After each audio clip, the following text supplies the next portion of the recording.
Karoline Leavitt woke up at 5:30 a.m. in her small apartment in Washington, D.C.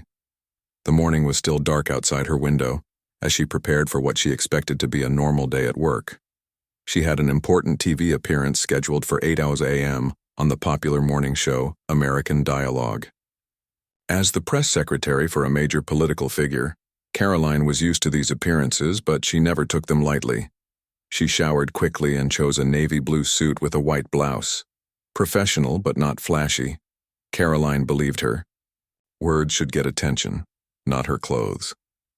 She fixed her hair, applied light makeup, and packed her briefcase with notes about current policy initiatives. The car service would arrive in 20 minutes. While waiting, Karoline checked her phone. A news alert caught her eye. Congresswoman Alexandria Ocasio-Cortez, commonly known as AOC, had given another speech yesterday criticizing American institutions. Karoline watched the short clip. In it, AOC spoke with passion about how America was fundamentally broken and only worked for the rich and powerful. Karoline sighed. She disagreed strongly with this view but respected AOC's right to express it. The car arrived exactly on time. The driver, an older man named Frank, greeted her warmly. "Big day today?" he asked, looking at her in the rearview mirror. "Just another TV spot," Karoline answered with a smile. "Talking about the new education bill." Frank nodded as he navigated the early morning traffic. "My grandson just started college, first in our family. America gave him that chance." Karoline smiled. "That's wonderful, Frank. Stories like that matter." They arrived at the TV studio at 7:15 a.m. Karoline thanked Frank and entered the building. A young woman with a clipboard met her in the lobby. "Ms. Leavitt, I'm Megan, one of the production assistants. Let me take you to the green room." The green room wasn't actually green. It was a comfortable waiting area with sofas, a coffee machine, and a TV showing the live broadcast of American Dialogue. Host Gary Peterson was interviewing a chef about healthy breakfast options. Karoline accepted a cup of coffee from Megan and began reviewing her notes one last time. 10 minutes later, Susan Miller, the show's main producer, entered the room. She was a tall woman in her 50s with short gray hair and glasses. She looked slightly nervous. "Good morning, Karoline. Thank you for coming in so early." "No problem, Susan. I'm looking forward to discussing the education bill." Susan cleared her throat. "About that, there's been a slight change to the segment." Karoline looked up from her notes. In her line of work, last-minute changes were never good news. "What kind of change?" she asked, keeping her voice steady. "We've invited Representative Ocasio-Cortez to join the discussion. She became available unexpectedly, and given her recent comments about American systems, we thought it would make for a more dynamic conversation." Karoline felt her heartbeat quicken, but her face remained calm. This wasn't just a policy discussion anymore. It was going to be a debate, and she hadn't prepared for that. "I see," she said. "When was this decided?" "Late last night," Susan admitted. "I'm sorry for the short notice." Karoline nodded. There was no point in complaining. The show made its own decisions about guests. "Thank you for letting me know. Is there anything else I should be aware of?" "The segment has been extended to 15 minutes instead of the usual 10. Gary will introduce both of you, ask AOC to expand on her recent comments, and then give you a chance to respond." After Susan left, Karoline took a deep breath. She opened her laptop and quickly searched for the full video of AOC's speech from yesterday. She watched it carefully, taking notes on the main points. AOC had claimed that healthcare in America was a disaster, that education was only for the wealthy, and that other countries had moved far ahead of America in quality of life.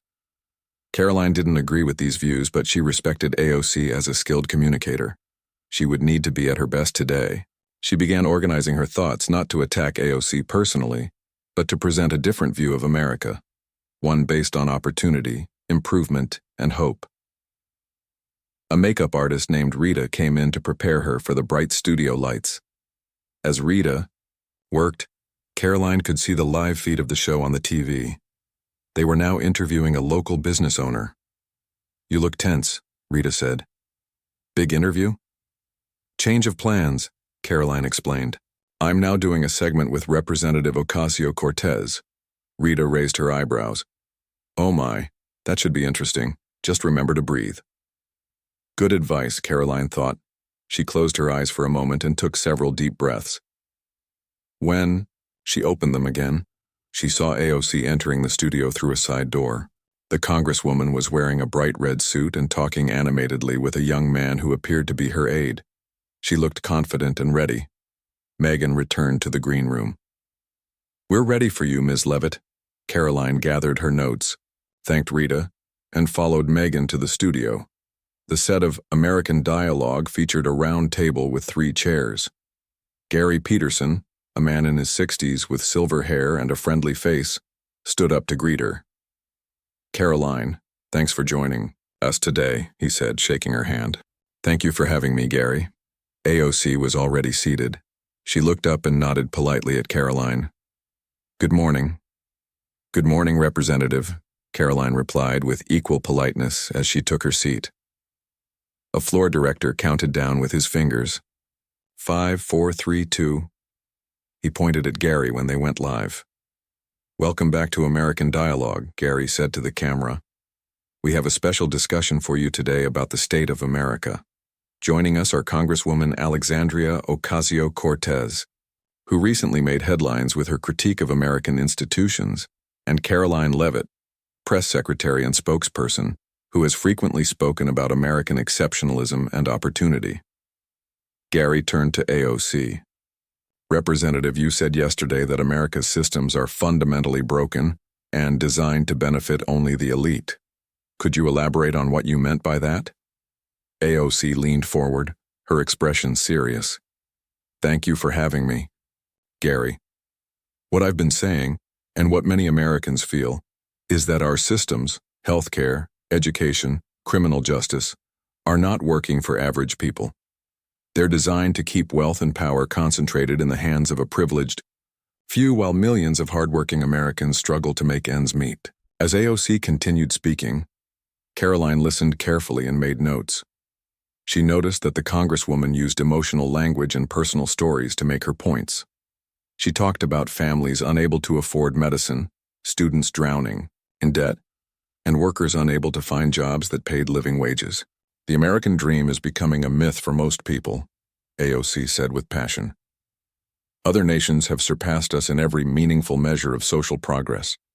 We need to be honest about these failures before we can fix them." Gary nodded thoughtfully, then turned to Karoline. "Ms. Leavitt, you've often spoken about America as a land of opportunity. How do you respond to the Congresswoman's assessment?"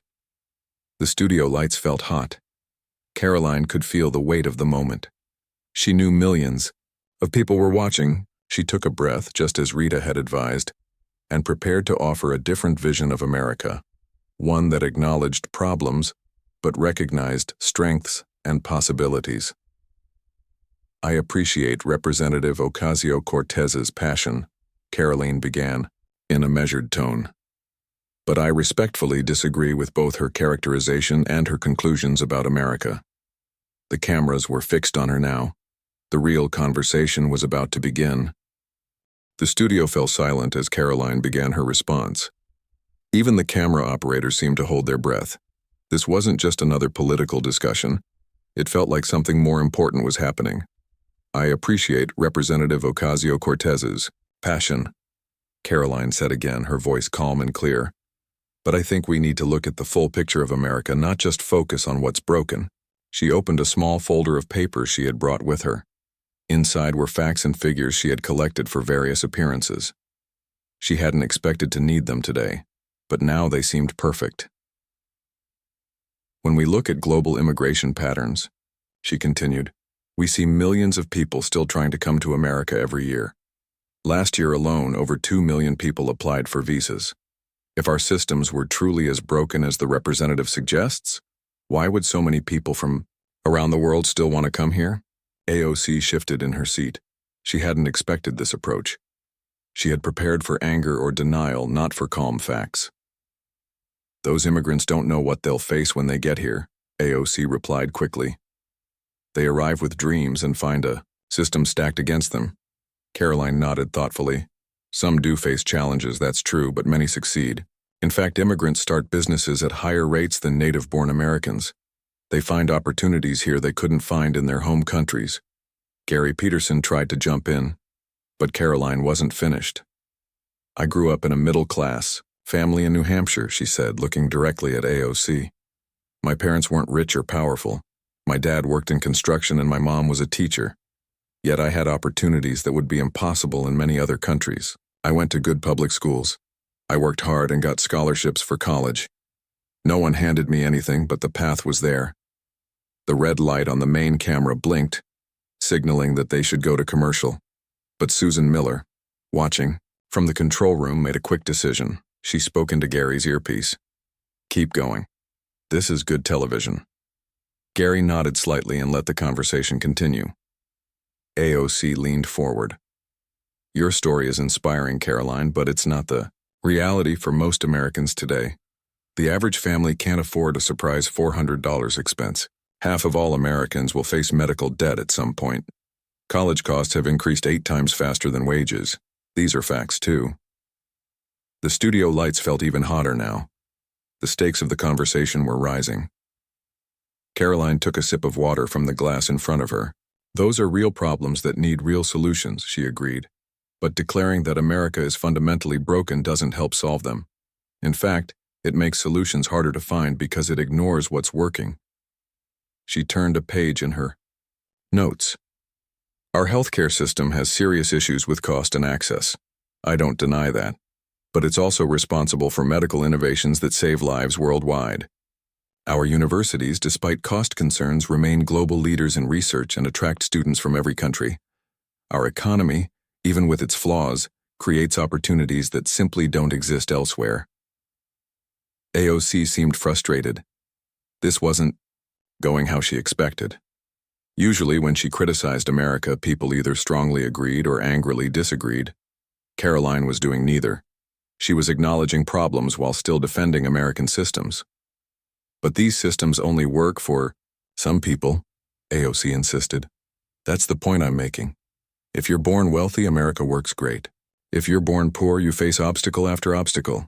Karoline nodded again. Social mobility is definitely a challenge we need to address. But even there, the story is more complicated than just America is broken. She pulled out another page from her folder. Last year, over 4 million new businesses were started in America, many by people from humble backgrounds. The path to success isn't equally easy for everyone. I fully agree with you there. But the path exists and millions of Americans find it every year. Gary finally managed to break in. We need to take a quick commercial break, but we'll continue this fascinating discussion when we return. Don't go away. The red lights on the cameras turned off. Makeup artists rushed in to touch up both women. Gary stepped away to get a drink of water. You're doing great, Susan whispered to Karoline as she passed by. Very composed. AOC was speaking quietly but intensely with her aide, Jack Porter. He seemed to be giving her advice on how to respond when they returned from break. Karoline used the moment to gather her thoughts. She hadn't planned for this debate, but she found herself enjoying the challenge. Not because she wanted to win against AOC, but because she genuinely believed in the vision of America she was defending, flawed but fixable, imperfect but full of possibility. Back in 30 seconds, a floor director called out. Gary returned to his seat. Ladies, I've been told to let you continue your exchange with minimal interruption from me. Apparently, our viewers are very engaged with this conversation. Both women nodded. The floor director counted down again, and they were back on air. Welcome back to American Dialogue, Gary said. We're continuing our discussion about the state of America with Congresswoman Alexandria Ocasio-Cortez and Press Secretary Karoline Leavitt. Congresswoman, you were about to respond. AOC had regrouped during the break. Look, I think we're talking past each other here. I'm not saying nothing works in America. I'm saying the systems are designed with built-in inequalities. Take healthcare. We spend more than any other nation, yet millions remain uninsured or underinsured. That's not an accident, it's by design to benefit insurance companies and pharmaceutical corporations. Karoline listened carefully. This was the heart of their disagreement. Was America broken by accident or broken by design? I think that's where we fundamentally disagree, Karoline replied. I don't believe American systems were designed to be unfair or unequal. Were they perfect from the beginning? No. Has there been injustice? Absolutely. But the story of America is one of continuous improvement, of fixing what's broken, extending rights to more people, creating more opportunity. She set her notes aside. She didn't need them anymore. When our healthcare system fails people, it's not because it was designed to fail. It's because it needs reform. When education is too expensive, it's not because we want it to be expensive. It's because we haven't found the right solutions yet. AOC shook her head. That's a very optimistic view. It's not just optimism, Karoline replied. It's based on our history. America has faced serious problems before, from slavery to the Great Depression to segregation. Each time Americans have worked to make the country better. Not perfect, but better. The studio was completely silent now. Even the usual background noises of a TV set had stopped. Everyone was listening. What concerns me about saying America is fundamentally broken, Karoline continued, is that it tells people their efforts don't matter. It tells a young person from a poor family that the deck is so stacked against them, why even try? I think that's the wrong message, and it's not even true. For the first time, AOC seemed unsure how to respond. She had expected an angry defense of America that ignored real problems. Instead, Karoline was offering a nuanced view that acknowledged issues while maintaining hope. We'll continue after another short break, Gary said, following the floor director's signal. This conversation is just getting started. As the cameras turned off again, both women reached for their water glasses. The real debate was only beginning. When the show returned from commercial break, the atmosphere in the studio had changed. What started as a standard political debate had become something more meaningful. The crew members, who usually paid little attention to the actual content of the show, were now watching closely. Even Gary Peterson seemed more engaged than usual. Welcome back to American Dialogue, Gary said. We're continuing our conversation about the state of America with Congresswoman Alexandria Ocasio-Cortez and Press Secretary Karoline Leavitt. Karoline, you were making a point about how we should view America's challenges. Karoline nodded. Yes, I think how we talk about problems matters a lot. If we say systems are broken beyond repair, people lose hope. But if we recognize problems while believing they can be fixed, that's when real change happens. AOC leaned forward. She had regrouped during the break and was ready with a new approach. Let's talk about specific examples then, she said. Take healthcare. America spends twice as much per person as other developed countries, yet we have worse outcomes by many measures. Tens of thousands of people die each year because they can't afford care. How is that not a broken system? This was AOC's strength, using specific emotional examples that resonated with viewers. The question hung in the air. How would Karoline respond? Healthcare is absolutely one of our biggest challenges, Karoline agreed. No one should die because they can't afford care. That's unacceptable. She paused for a moment, organizing her thoughts. But here's where I see it differently. Our healthcare system has serious problems that need serious solutions. But it's also responsible for incredible innovations. Most new medical treatments and drugs are developed in America. Patients come here from around the world for specialized care. Even during the pandemic, American researchers helped create vaccines in record time. AOC shook her head. But what good are innovations if ordinary people can't access them? What's the point of having the best hospitals if people avoid going because they're afraid of the bills? That's exactly my point, Karoline replied calmly. We need to preserve what works. The innovation, the research, the quality care, while fixing what doesn't work, which is cost and access. But we can only do that if we recognize both the problems and the strengths. Gary tried to move to another topic, but AOC wasn't finished with healthcare. The only reason we haven't fixed healthcare is because powerful interests don't want it fixed, she insisted. Insurance companies, pharmaceutical corporations, hospital chains, they profit from the current system. Karoline took a sip of water. This was a chance to acknowledge a valid point while still offering a different perspective. Special interests do have too much influence in politics, she agreed. That happens across many issues, not just healthcare. But I think most Americans, regardless of political party, want a healthcare system that works for everyone.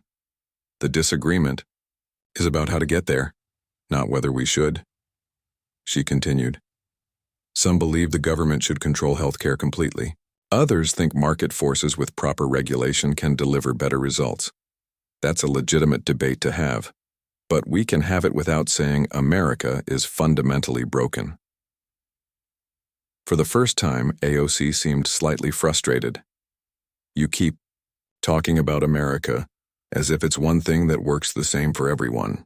But there are really two Americas. One for the wealthy and connected and another for everyone else. This was a key moment. Karoline could feel it. She needed to address this claim directly. I understand why it feels that way to many people, she said. Inequality is real, and it has gotten worse in recent decades. But I've seen too many examples of people moving between those two Americas to believe they're completely separate. She reached again for her folder. Let me share some real stories I've collected in my work. Karoline pulled out a page with handwritten notes. Joe Martinez grew up in public housing in Boston. His mother worked 2 jobs to support the family. Today he owns a construction company with 50 employees. Linda Chen's parents were refugees who spoke little English. She just graduated from medical school and is starting her residency next month. AOC interrupted. Those are inspiring stories, but they're exceptions, not the rule. For every success story, there are thousands of people who work hard their whole lives and still struggle to make ends meet. Karoline nodded. I agree that success isn't equally available to everyone. That's a problem we need to address. But telling people the system is so broken that their efforts don't matter isn't the answer. Gary finally managed to redirect the conversation. Let's talk about education. Congresswoman, you've been critical of America's education system as well. AOC nodded vigorously. Our education system reinforces inequality from start to finish. Rich communities have well-funded schools with modern facilities. Poor communities struggle with overcrowded classrooms and outdated textbooks. Then college. Costs have exploded, forcing young people to take on massive debt.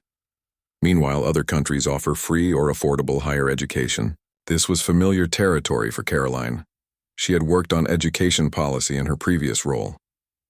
Education inequality is real, she acknowledged. The quality of K-12 education often depends too much on zip code. College costs have risen much, faster than inflation. These are serious problems that need serious solutions. She paused, then continued. But again, it's important to recognize what's working alongside what isn't. American universities are still ranked the best in the world. Our research output leads globally, and there are exciting innovations happening in education, from charter schools showing new approaches to serving disadvantaged communities, to online learning making education more accessible. AOC seemed prepared for this response. The best? Universities are great if you can afford them. Charter schools help a tiny fraction of students while taking resources from public schools. And online learning is no substitute for well-funded local schools with good teachers. The debate was becoming more pointed, but Karoline maintained her calm demeanor. These are all legitimate concerns, she said. My point isn't that everything is perfect. It's that the path forward is to build on what works while fixing what doesn't. When we only focus on problems without acknowledging strengths, we miss opportunities for real improvement. Gary looked at his watch.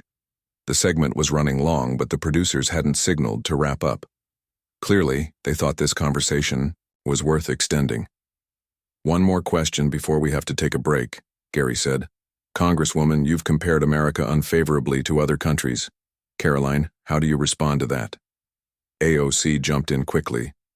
It's just a fact that many countries have figured out solutions to problems we still struggle with. Universal health care, affordable college, better work-life balance, lower poverty rates. We should learn from them instead of pretending America is automatically the best at everything. Karoline nodded thoughtfully. She agreed more with this point than viewers might expect. I think we absolutely should learn from other countries' successes, she said. That's not unpatriotic, it's smart.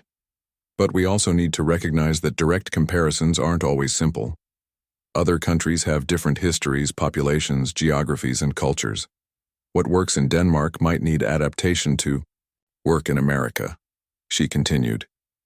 And while we should learn from others, they also continue to learn from us.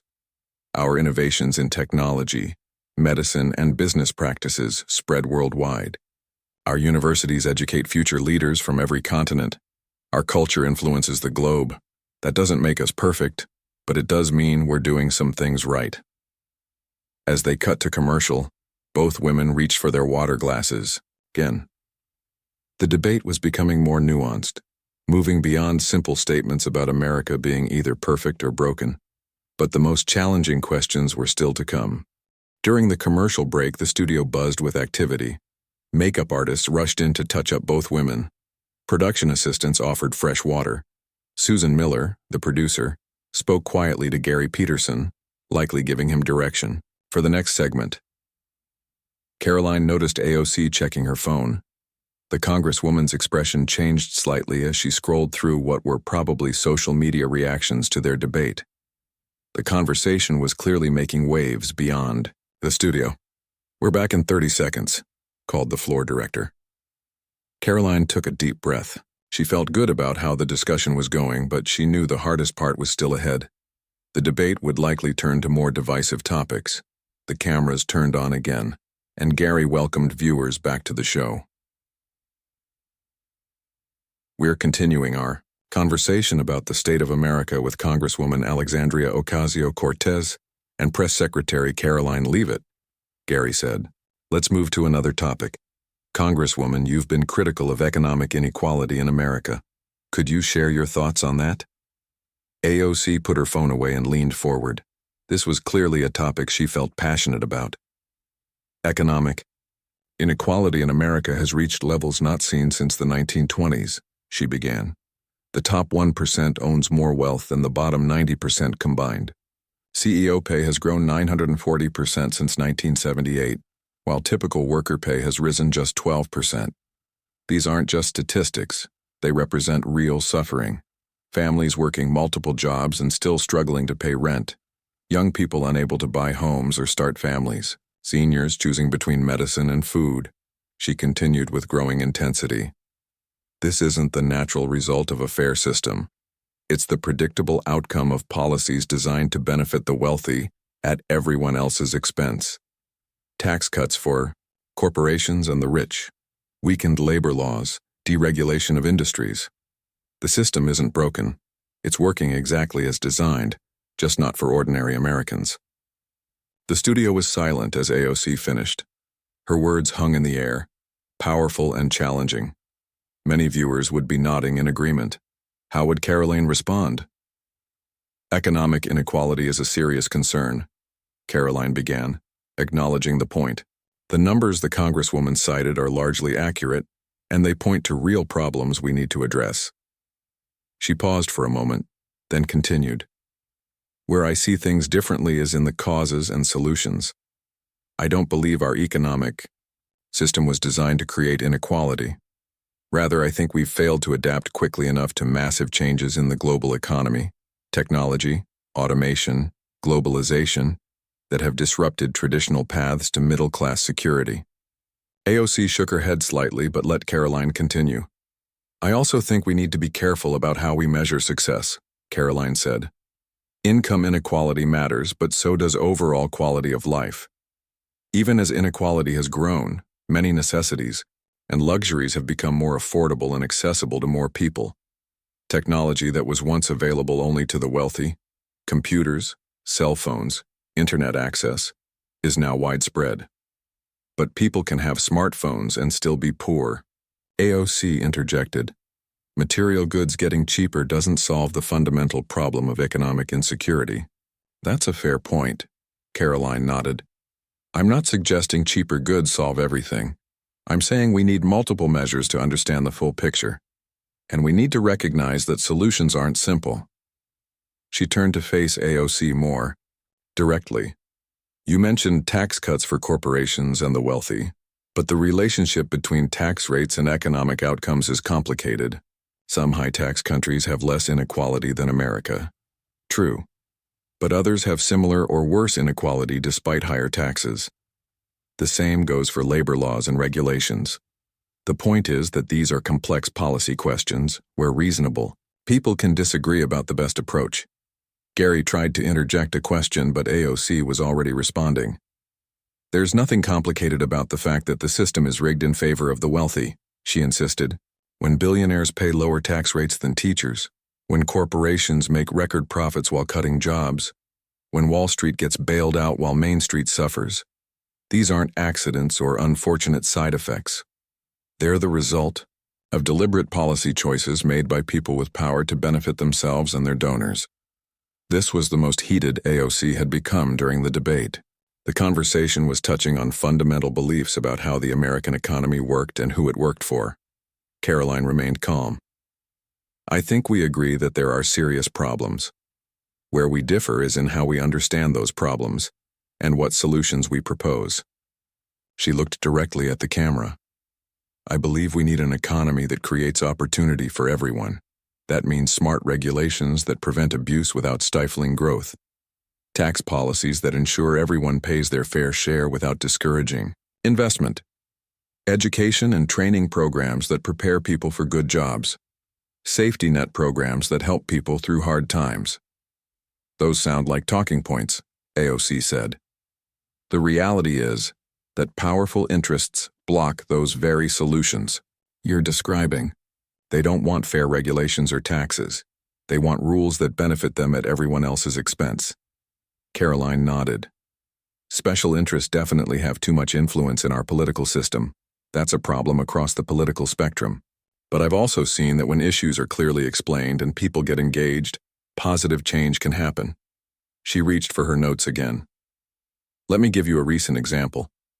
Last year, a bipartisan bill to lower prescription drug costs passed despite fierce opposition from pharmaceutical companies. It happened because voters from both parties demanded action. That tells me the system can still respond to the people when enough of them speak up. AOC seemed slightly taken aback. She hadn't expected Karoline to agree about special interests or to cite a bipartisan success. Gary Peterson seized the opportunity to shift the conversation. Let's talk about another aspect of American life, community and social connection. Some critics argue that America has become too divided and individualistic. What are your thoughts? This was a chance for both women to find some common ground, and Karoline took it. I think there's truth to that concern, she said. Americans are reporting more loneliness and isolation. Community organizations that once brought people together, churches, clubs, neighborhood groups, have declined in many areas. Political polarization makes it harder for people to connect across differences. These are real challenges that affect quality of life, regardless of economic measures. For the first time, AOC nodded in clear agreement. This is actually something I worry about too. Social media and technology connect us in some ways but separate us in others. Housing patterns and work demands make it harder for people to build real community. And when people feel isolated, they're more vulnerable to extreme ideas and less likely to work together for common goals. Gary looked surprised at the agreement. So you both see this as a problem. Do you have similar ideas about solutions? I think this is an area where government has a limited role, Karoline said. Some policy changes might help, like designing neighborhoods that encourage interaction, supporting community organizations, creating more public spaces. But ultimately, rebuilding social connections happens person by person, community by community. AOC nodded again. I actually agree with much of that. Government can create conditions that make community easier, but people have to choose to connect. That's something that has to happen at the local level. And it's one reason I'm such a strong believer in grassroots organizing and local action. Gary seemed pleased at finding an area of agreement. We'll take one more break and then return for our final segment. As the cameras turned off, Karoline and AOC actually exchanged small smiles.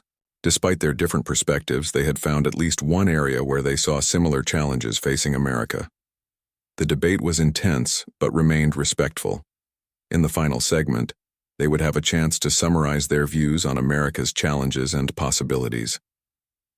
During the final commercial break, the mood in the studio had changed. What began as a tense debate had evolved into something more nuanced. The crew members exchanged impressed glances. This wasn't the angry shouting match that political TV often became. It was a real conversation about America's challenges and strengths. Susan Miller approached both women. "We've extended the segment by 5 minutes. Viewer engagement is through the roof. People are actually watching a substantive political discussion." Karoline and AOC both smiled at this news. Despite their disagreements, they shared a belief in the importance of serious policy debates. Gary Peterson returned to his seat as the floor director began the countdown. 5, 4, 3, 2. The red lights on the cameras turned on. "Welcome back to the final segment of our special discussion," Gary said. "We've been talking with Congresswoman Alexandria Ocasio-Cortez and Press Secretary Karoline Leavitt about the state of America. For this last segment, I'd like each of you to address what you see as the path forward. What should we do about the challenges America faces? Congresswoman, let's start with you." AOC straightened in her chair. Throughout the debate, she had been passionate but also listening carefully to Karoline's points. Now she seemed to be considering how to frame her closing thoughts. "I stand by my view that many American systems need fundamental change," she began.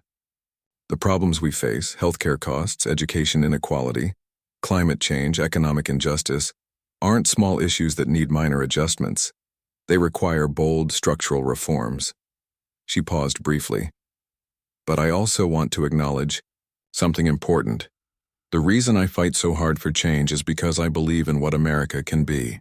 I believe in the promise of this country, that people should have equal opportunity, that democracy should serve everyone, that we can build a society where nobody is left behind."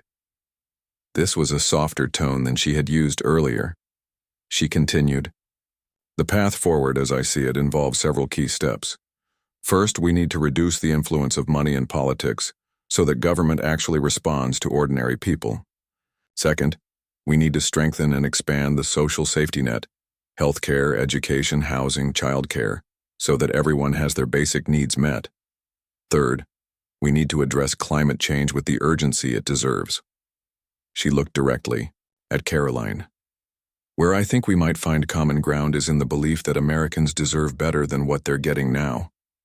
We might disagree on how to get there, but I think we both want a country where hard work leads to a good life, where people aren't one medical emergency away from bankruptcy, where the next generation has more opportunities than we did." Gary nodded and turned to Karoline. "And your vision for the path forward?" Karoline had been listening carefully to AOC's comments. She appreciated the Congresswoman's more hopeful tone while still standing by her convictions. "I believe America's greatest strength has always been our ability to change and improve while holding on to our core values," Karoline began. "We've faced serious challenges throughout our history, from founding a new kind of democracy, to ending slavery, to extending civil rights, to rebuilding after economic crises. Each time we've emerged stronger by reforming what wasn't working while preserving what was." She set her notes aside completely now. "The path forward, in my view, starts with honest conversation about our problems without losing sight of our strengths. We need to reform healthcare to control costs while maintaining innovation.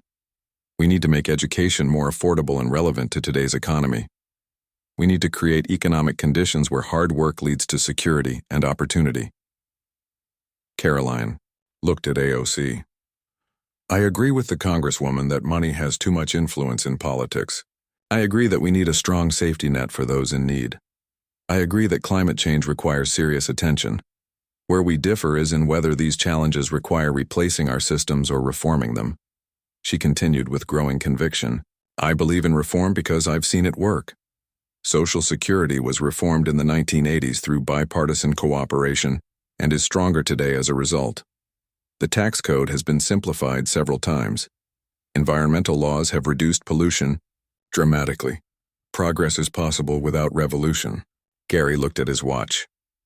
We have time for one more exchange. Congresswoman, your response? AOC leaned forward. Reform works when the problem is in the details, but when the problem is in the foundation, you need to rebuild. Take healthcare. We've tried reform for decades, tweaking insurance regulations, adjusting Medicare payments, creating new programs. Yet costs keep rising and millions remain uninsured. At some point, we need to admit that the profit-driven model itself is the problem, not just the details of how we implement it. Karoline nodded thoughtfully. I understand that perspective, but I worry about throwing out systems that, for all their flaws, have produced remarkable results. American healthcare has problems with cost and access, absolutely. But it's also produced life-saving innovations that benefit the entire world. Can we fix the problems without losing the strengths? I believe we can, through careful, evidence-based reform. Gary sensed the debate could continue for hours, but their time was running out. One final thought from each of you. What's your message to Americans who are concerned about the future of our country? Karoline?